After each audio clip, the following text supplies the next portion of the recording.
mokwa keto ni piny kokwal eka ng'ato kadho.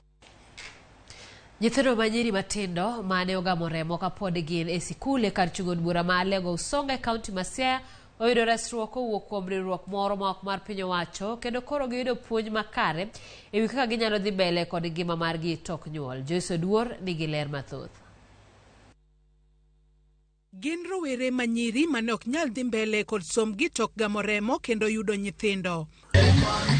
Gichopo e log tich mar riwruok ma ok mar piny owacho Mastawisha Africa e gwenge mang'iya mar yudo tiegruok makare e wi sudo mbele kod ngima margi.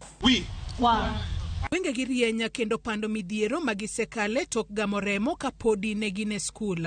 An kana mako ich mondi dichuma no miya ich no noweya. To kaka noweya no ngima ok nobedo mayot nikech oweya kan gi ich gimoro amora ing'e ni ng'ato ka nigi ich nyaka to odwar achiel ariyo adek. An ayudo ich kanie e form 2 muhula mar adek. To kaka na yudo ich ne kindego ne yudo ka corona ntie bakoro osiepena duto to oweya, mama na gi baba na go wetena oweya makora dongan kenda bakoro anenora kan piny kabisa. Yuvenia kod nyawadgi Akinyi lero kaka ngima gi nobedo matek kendo bedo gi paro mang'eny toka nyuola kwedo gi kane gigamo remo. Kata kamano bang' riwore kod jowetegi kae gisebedo ka giyudo puonj maduoko geno margi mar bedo gi ngima maber kendo gin gi lek mar bedo ranyisi ne nyithindo manyiri mamoko. Ipuonjowa kaka nyithindo manyiri kaka wanyalo dak kata obedo mana ni wasemako ich no, kaka wanyalo jiendeleza kimaisha keche mako ich ok e giko mar gimoro amora, pod wanyalo dhi mbele. Kaka nwabiro ka to ayudo ni nyiri mantie romre koda to gin gi nyithindo to koro kaka wabiro ka jogi miwa moral, wasomo kuhusu tekowa, wasomo kuhusu pesa, wasomo kuhusu ringrewa makoro sani anyalo konyra, anyalo kata ka yudo pesa matin taka ano mondo achake biashara. An sani gi teko mar amua ni anyalo timo ma ndio katim to ma ndio katim. Sani anyalo neno ni an gi teko kata ka ng'ato biro sani ningi sani gini tim kama taneno ni gimarach to okatime niwach sani an gi chircha monego bena timo gino.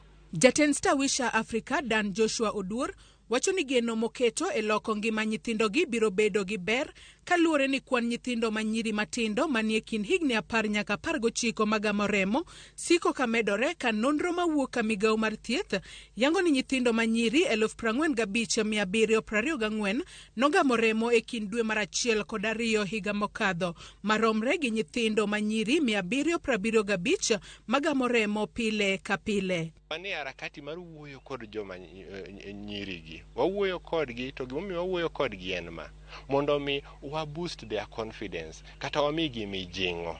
Tae kwasemiyogi mijing'o to wabed kod mbaka ma wanyalo ng'eyo to ere kaka dang' wadonje kinde mondo wakonygi mondo kata obedo ni oseyudo nyathi kamano onwang' kaka maisha ne nyalo dhi mbele. Koro mane discussion kata mane twak ma wan go kodgi kuom thuolo masani, watwak kodgi, wapuonjre, wadwa ni ka puonj ni orumo to koro gin kod mijing'o moromo ma ng'ato kowacho ni odwa dok e skul to en gadier ni skul ne modwa doke. Kowacho ni odwa dhi timo ohala to en kod adier ni ohala ni modwa dhi timo. Giwacho ni ber ka nyuola weyo wach kwedo nyithindo magamo remo katindo to ber kimiyo gi siro kod puonj makare nikech thothgi yuaga ng'e bang'e. An nyalo nyiso jomantie gweng' kata jomodak gi nyiri moko moseyudo ich kantie skul mondo gimi nyirigo mijing'o maginyalo dhigo nyime niwach kata ka nyako oyudo ich tentie skul tiweye nyakono onyalo kata dhi to timo ogolo ich kata onyalo nyuol to wito nyathi niwach koro iweye. Kama wadake be kik gikwed jomo mako ich go nikech pod gin mana joggi koro kik gikwedgi nikech gin mana achiel kuom gi to mako ich ok en rach. Joyce Oduor, Ramogi TV.